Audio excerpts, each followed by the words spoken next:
recognize the gentleman from Louisiana, Mr. Higgins. Thank you, Mr. Chairman. Mr. Atkinson, I believe you'd be the gentleman to address what I'm going to inquire about, and please share your insight regarding the Chinese Communist Party's presence as it manifests itself within our university structures across the country, acknowledging that the university culture is inherently open, designed to include a free exchange of ideas, and of course I support that culture. But that freedom carries with it a particular risk to our republic and to the free world when it relates to the development of emerging technologies that can be weaponized and militarized by the Communist Chinese Party, and we're essentially funding it through our universities and having CCP-associated students in some way, them, their family, say they finish their studies, they return to China, they end up working for the CCP. There's many, many instances of this, and we're concerned about it. Are you familiar with the report that was recently produced by the House Select Committee on the Chinese Communist Party and the House Education and Workforce Committee, Mr. Atkinson?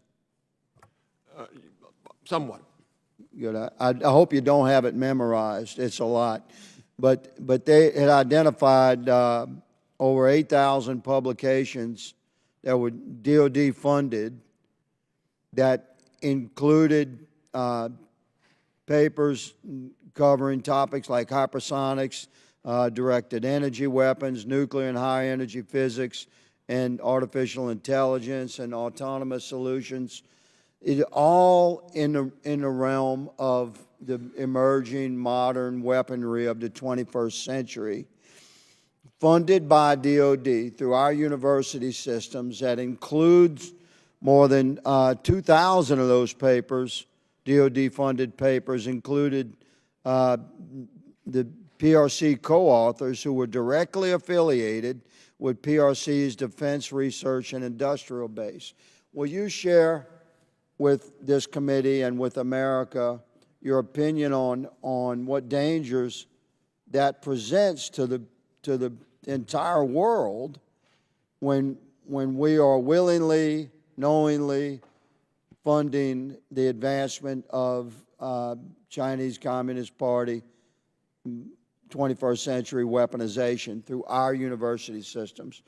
Mr. Atkinson. So, Congressman, I think the short answer is it's outrageous. It definitely is a way that the Chinese are getting an advantage over us. Their core policy at the beginning of what they do is suction up or hoover up as much knowledge, technical knowledge as possible. They're using this weakness in our system to achieve that.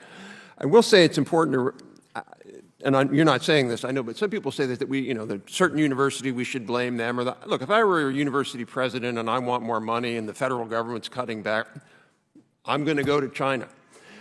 I think we need to make that a choice there that they cannot make. So I would say any university, public or private, that receives any Chinese money should be ineligible for federal funding. A second area that I would say is if you look at postdocs, very few Chinese postdocs, if any, stay in this country. They're coming here to advance their agenda. I think we should have a ban on Chinese postdocs. But I wouldn't put a ban, for example, on Chinese PhD students. Some of them stay here, some of them don't. But clearly, there's no way we should allow any Chinese company or institution to fund our research at universities. May I ask you, sir, on this topic, do you think it would be beneficial for Congress to discuss imposing requirements on universities that are research and development laboratory universities that require basic level of security within those laboratories? Because if you've been in these laboratories, and I'm quite sure you have, there's virtually no security. Even when you have like an electronic pass on the door, commonly you'll find the door like propped open because that's the culture in the university. There's a free exchange of ideas and studies. So do you think it would be beneficial for the security of our country if Congress discussed imposing security requirements on our universities? I do. You didn't see this problem back in the 50s and 60s. Very few research universities collaborated with the Soviet Union because we knew they were an adversary, and yet our universities haven't caught up to that. So I 100% agree that we need to take stronger steps. Mr. Chairman, I thank you for this hearing, and I yield, and I thank the witnesses. Gentleman yields back. Chair now recognizes Mr. Is it Conley or Goldman? Mr. Goldman for New York.